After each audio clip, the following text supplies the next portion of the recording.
5 minutes after 10 o'clock. Thank you for tuning in this nice-looking Tuesday morning. I don't know about you, but I think I'm in the mood for springtime. Bob Kennedy is here from Berkshire Hathaway Home Team Realty, and he's here to answer your questions about buying and selling a home. And, gosh, every time we have one of these discussions, I think about it, and one of these days I'll bite that bullet. And you know what it is? It's not the money as much as it seems like it's a hassle. Like there's a lot of time consumed by buying a house. I'm guessing that's true, right?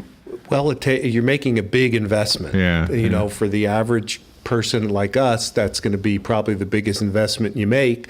So it does take time. You want to figure out what it is you want to buy. And then it's going to take you about 30 days to go through the loan application process, and then you're in.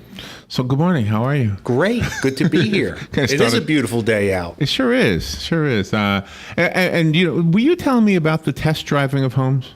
Were you telling me that? Or No. Did I hear that on another show? It must have been somebody else. Where you can take a house. Maybe if it wasn't you, it was Clark Howard. The only two people I hear talking about houses. Anyway, you could. Have you ever had that where somebody says, "Can I live in it just for the weekend and see if I'm going to like it"? Have you ever had that? No. Is that possible?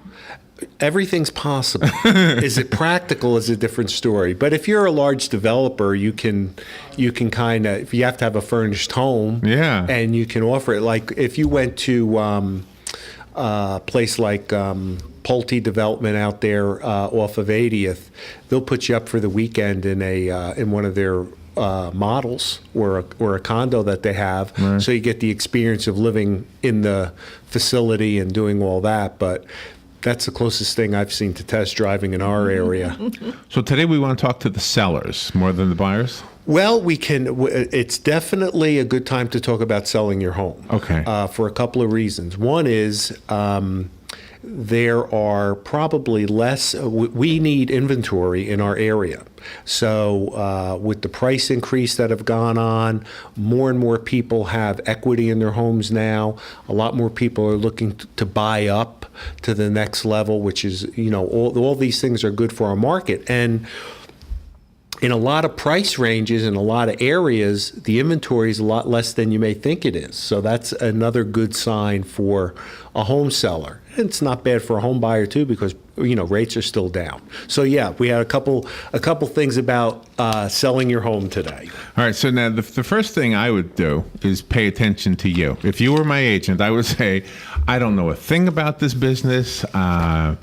But you might tell me some things that I'd be reluctant to do, and I think that's what we wanted to focus on. Sure. This, there's always stories about what you should be doing, what you shouldn't be doing, and we took these 4 things from a blog article, and but they're important because sometimes as a seller, there are certain expectations that you have about your property that may or may not be consistent with what the real estate agent that you're working with has.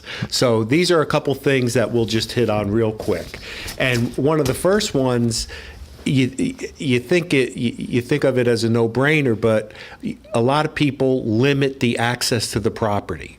They have very narrow windows for showing the home. And you want to have access, you want people to be able to see that home as often as possible. Okay, now I wasn't sure when I saw the title, Limiting Property Access. Did you mean the times that it's available to be seen? Or do some homeowners keep certain rooms off limits? They won't keep certain homes off limits. It's more a timing thing. Okay. Now, understood that if you have a family and your dinner time is 5:30, you don't want the home shown during that time, but you want to be flexible. You don't want to say, well, I can only show it between 2 and 4 on Saturday, and not before noon, and not after 3, and things like that. Because what you're doing is you're limiting the amount of people that can get into that house, and that's not going to help you. Is that uncomfortable for you if you're showing a house and there are kids running around and just don't mind us, we're just looking at your house? Is that awkward for you, for the buyer? Well, that's what in this article was called house showing drama, and you want to avoid that. The seller of the home shouldn't be in the home when it's being shown. Because as a buyer, they want to come in and they want to look, and they want to. They're not going to speak openly if the seller's there. If they have questions, that's true. It's just not going to happen. Now, sometimes some sellers, they feel that they're going to be able to sell the house, or they're going to be able to point things out, and it's really not the way to do it. If the people can walk through the house freely, ask the questions that they have, they'll be able to have a much better dialogue with their agent, and then come back and you do a much better job. Everybody has reasons. I mean, I had a really good friend. He sold his house. He was going to sell his house. We have it on the market, and he moved. He was gone. His house was vacant. He goes, Bob, I want you to be there forever showing. I'm like, Anthony, the house is empty. He goes, I don't care. I want you there. So I was there every time somebody showed the house, even though the house was vacant. Right. Oh, wow.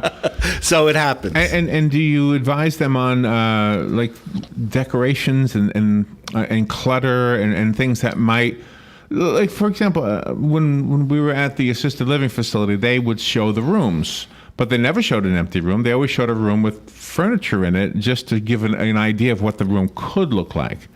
You have a couple things there. Man, you asked for some really good questions. Thanks. He does. Thanks. You want to declutter. Everybody will tell you to declutter the house. You don't want to have 55 pictures hanging on your refrigerator. You want people to be able to come in and kind of see be able to personalize. I kind of get rid of all themselves. those magnets. I've so many magnets on my refrigerator. You don't have to, but it's recommended. Some agents will flat out tell you, get the stuff out of here if you want this thing to sell. It's going to cost you money. Wow. Yeah, that was great advice I had gotten. I used to do commercial real estate. And this was in New Jersey. And when we were selling our home to move to Florida, we hired a local agent. Yeah. And the agent came in, and we had stuff all over. We had little kids and all that. And the agent said, you really need to take care of that. And we're like, well, our kids like it. She goes, hey, it's going to cost you money if you don't. So it kind of. And what was it that they wanted removed? Stuff on the walls and paintings and all that stuff. Oh, and, I see. And so she kind of hit us between the eyes with it. It's like you can keep it up there, but it's going to be money out of your pocket. So, and that's probably good advice, is to pay attention to advice. I think so. If you hired somebody for a reason. They're an expert in the field, supposedly, and you should at least understand where they're coming from. Yeah. I mean, there's a reason they're telling you those things. By the way, your questions are an important part of the show. So if you want to call Bob Kennedy, this is a good time to call, 622-9622. If you're thinking about selling your house, that's what we're focusing on today, is some simple things I guess you could change your mind about, maybe things that are up. Now, what about things you can't change, or it's difficult to change? Let's say a buyer doesn't like the countertops or the wallpaper or something like that. That's just something that has to be, the buyer's going to have to assume certain responsibilities of when they purchase, they're going to want to do things like almost everybody's going to want to paint. A lot of people are going to want to do flooring. So those are things, but a seller very rarely is going to be able to do some kind of major improvement because a buyer wants it. It's just not practical. And do you sometimes have to be the one who recognizes somebody trying to get away with maybe something less ethical? Like, for example, let's say I go to a house and it's beautiful, but I just say, I don't know, I don't like this flooring, and you know that they're not going to change the flooring, so then you're trying to use that as leverage to get them to bring the price down. The truth is, you like the flooring. Do you ever come across people like that? Well, I'm sure it happens every day, because they're not going to show their hand completely. Yeah. And in a situation like that I wouldn't consider that unethical. That's probably just their way of negotiating. Oh, really? Unethical would be if somebody withheld something important, like if you had a massive roof leak and you couldn't tell, but it was there. Yeah. That becomes that's a big issue. All right, let's take our little break and we'll be right back. We have a weather forecast and a couple of commercial announcements, and we'll be right back. Bob Kennedy is here answering your questions about buying and selling a home, especially today we're focusing on selling, and I'm going to squeeze in another. Can you tell me about one of your houses? One of your properties, okay? All right. We'll be right back. The weather is brought to you by myfwc.com. Safe boating is no accident. A few fog patches this morning. Otherwise, it'll be a partly sunny day with a high of 76 to 83. But partly cloudy tonight and mild, though 61 to 65. Tomorrow, mostly sunny and warm, high 81 to 85. For Thursday, periods of clouds and sunshine, the high 82 to 86. From the Florida Weather Center, I'm meteorologist Joe Lundberg.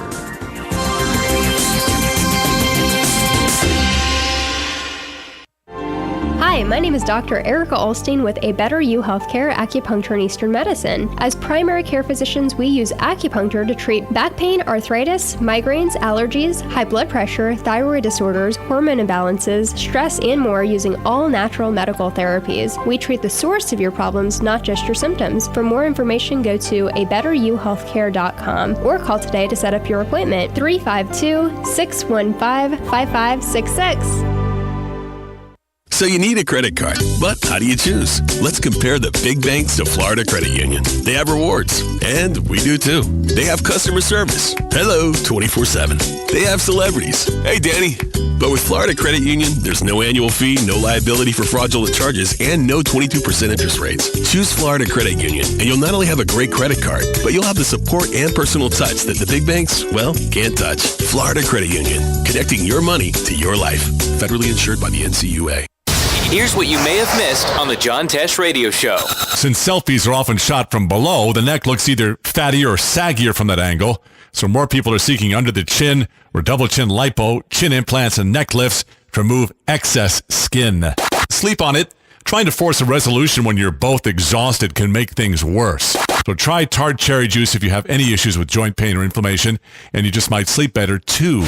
Intelligence for your life on the John Tesh Radio Show. Don't miss this stuff. Don't get caught without your daily source of senior deals. Pick up your copy of the Senior Voice newspaper. It's your source for schedule and events tailored to seniors, with information you need, like a list of free events in the area. We even have Tom's Picks, a free referral for people who are looking for a company to do work for them. Tom's Picks will refer the company to you that fits your needs. And all we ask in return is that you tell them where you heard about them. For more information, call Tom's Picks, 352-804-1223. And pick up your copy of the Senior's Voice at most any business up and down the 200 corridor. Now read Ocala Downtown Newspaper online.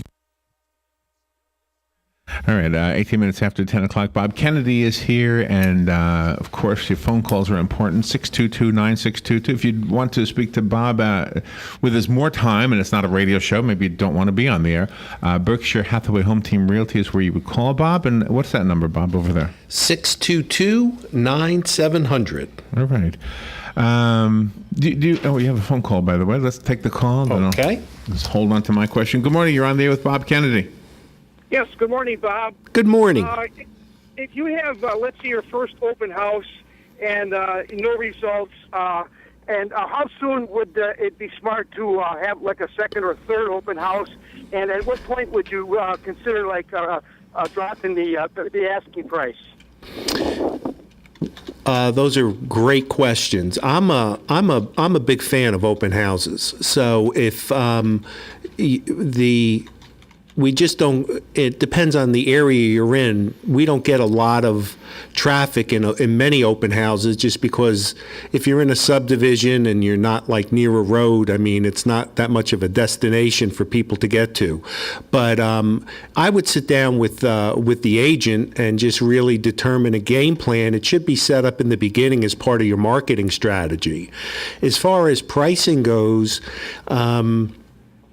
when you list your house, the closer you are to the true market value, the more activity and the better off you're going to be as far as sales go.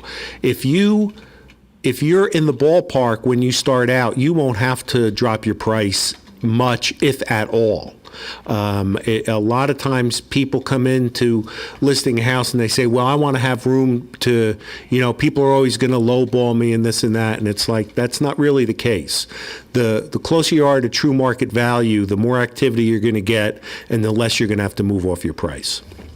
Thank you. Good luck. Thank you. All right, I wasn't sure if he was done or not. I just found your Twitter page, by the way. I just tweeted that I'm with you. Great. I'm just discovering Twitter. I'm the last person on the planet. Well, believe me, I'm not that good at it, and I use it infrequently. I want to do more, but little by little. So, are there any do's and don'ts or rules like for average, like once I hook up with you to sell my house? Can I go online and start to try to market my house my own way, or are there rules against that? I don't think the average homeowner is going to be able to have the all the tools available to them that we do, because we're going to do Twitter, we're going to do Facebook, we're going to do national, we're going to do local. I mean, our marketing is so comprehensive that you're welcome to help us, but the marketing's so comprehensive that there's a reason you're paying us. Well, they'll post on Facebook all the time. I'm selling my house. I need to get out of here by July. I sure hope it sells. I mean, you'll see those posts all the time. Yeah, I mean, that's great. I mean, it's I don't know. I mean, people, they'll tell their friends, they'll tell their neighbors if they have somebody. A lot of times, that's one of the reasons you do an open house. If you're in a community or a subdivision, the house goes on the market. Guy around the corner comes over, says, "Oh, my cousin's moving down. He wants to be in this neighborhood. Maybe he can come take a look at it if it's still available." So yeah. What do you mean by inflexibility? Is that like with pricing or anything other than pricing? Well, in this article, it talks about the truest factor in the sale of a house is, for most of us, it's very emotional. So the first thought is always like, my house has this, so it's worth more than that. And when it's hard to take a step back and say, hey, you may love your kitchen cabinets, but, they're 30 years old and, somebody else is going to probably come in and reface them or do something with them. Right. Or, you may love that mauve dining room paint on the wall, but most people are going to want to come in and change that. Right. So things that you want to kind of lessen your attachment to, because at the end of the day, the people coming in, you want the person that buys your house to like it as much as you. But in the beginning, there's no way to have that same emotional attachment, especially if somebody's been in a house for a long time. They've raised their kids there. They got closets full of stuff and everything. They're leaving a lot of memories there. Absolutely. Now, do you think it's easier for a seller if you're the agent also of the buyer? Like you would be representing both the seller and the buyer. Is that easier, or is it? It depends on the seller. From a standpoint of a transaction, it's nice if there's only one person talking to both parties. Okay. That doesn't happen a lot. So, because you get into transition and transaction brokers and all the stuff that goes on legally. But what happens is, if I have a listing and somebody's dealing directly with me as a buyer, I will tell the seller, if you feel uncomfortable with me representing both sides, I'll assign an agent to represent that buyer if that makes you feel better. So you work out. Most sellers are not opposed to that, but I don't want there to ever be anybody think that there's a blurred line. Should the sellers get maybe a storage unit, and that way if they have things in the garage, their memories boxed up and things, should they move them out into the storage unit so the garage can be more accessible? From a garage, I wouldn't worry about it too much, but a lot of people have a lot of stuff in their house, and if they don't have room in the garage, a storage facility isn't a bad idea. If they have really, some people could live in a 1,500 square foot house, but they have enough stuff for a 3,000 square foot house. So in a selling situation, they would want to clean that up. So let's say we were doing, let's say we were gathering together together at a restaurant, you and a bunch of other real estate agents, or maybe we're doing a roundtable TV show or something like that. Okay, Right. so the 4 or 5 of you together, and I ask this question because I wanted you to answer not only for yourself but for others, if you don't mind. Sure. That's kind of why I created that little scenario. All right. The question is, because one of the things is ignoring advice. I think it would be fun to hear the 4 or 5 of you talking about that one piece of advice that almost everybody ignores. Is there such a piece of advice? Oh gosh, you know, if you got a bunch of real estate agents together, everybody would be able to share some great things, because you never know. I don't know if there's one specific thing, you know, that people, you know, most people at the end of the day understand what the end game is. But, you know. So personally, did you ever have a client who was very, very, you know, cooperative in every way, but then just ignored this one piece of advice, and you couldn't get him to change or her to change their mind? It's all across the board. I mean, there, you know, some people will be, you know, there's not one thing. I guess there's not one thing. Keep that dog out of the house. That kind of thing. Oh no, yeah, that's one. Pet smells are another. Pet smells. I mean, what do you do about that? You have to address it, because you may love your pets, and the people coming into the house may love pets too, but they don't necessarily love your pets, and they certainly aren't going to love your pet smells. Smoking is another one. Yeah. Smoking's a big deal. Get that marijuana plant out of the closet. That one. Oh no, that might be. You could leave the plant there, but just don't have the smell in the house. Oh! Don't open that door. Don't open that door. Whatever you do. Should you have snacks or something? When you're selling the house and then the seller isn't there, like you had said, but should there be like little snacks or bubble gum or things? If I'm showing a house and there's no food out, I just go and make a sandwich. Oh. Please, that was a joke.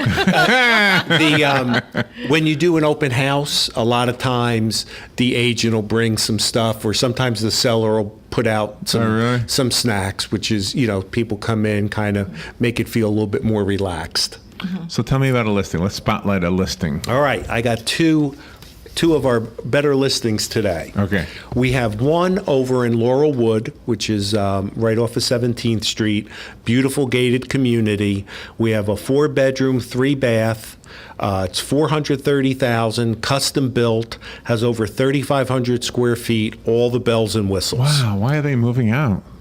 I don't know. They're probably getting transferred. Sometimes downsizing too. That's a lot of house. Yeah. And then over in Golden Hills, we have right on the 4th fairway. So if you like to either play golf or collect golf balls, we have a real nice 3-2 that's been updated, and it's for $198.